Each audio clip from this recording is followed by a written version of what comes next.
আসসালামু আলাইকুম। কেমন আছেন? ভালো আছেন আশা করি। আজকে আমি নতুন খামারিদের নিয়ে কথা বলবো। কথা হলো কি, যেনারা নতুন খামার শুরু করতে যাচ্ছেন তাদের নিয়ে কিছু কথা বলবো। প্রথমে যারা খামার শুরু করবে তাদের জন্য এমন একটি চারণভূমি লাগবে।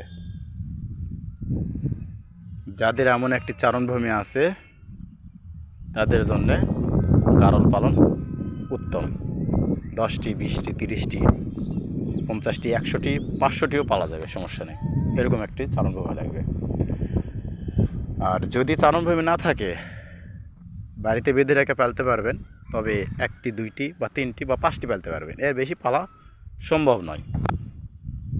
তো এই কারণেই বলতেছি এরকম একটি চারণভূমি লাগবে। আর রাখাল দিয়ে কখনো খামার পরিচালনা হবে না, নিজের শ্রম দিতে হবে।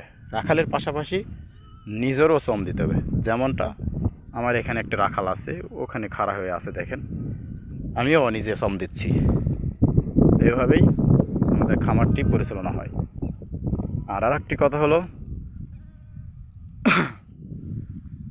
খামারটি হলো ম্যানেজমেন্ট এবং খামারের যে রোগবালা, এগুলো নিজের চিকিৎসা নিজেই দিতে হবে।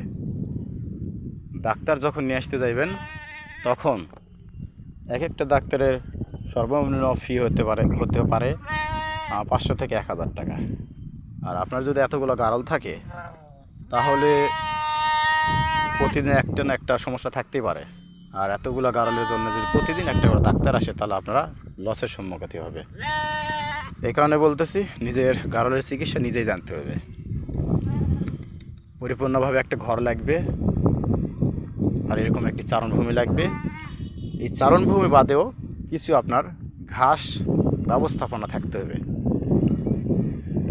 তাহলে আপনি এরকম 50টি, 100টি, 200টি, 500টি গারল পালতে পারবেন। ঠিক আছে বন্ধু, ভালো থাকেন। আলহামদুলিল্লাহ।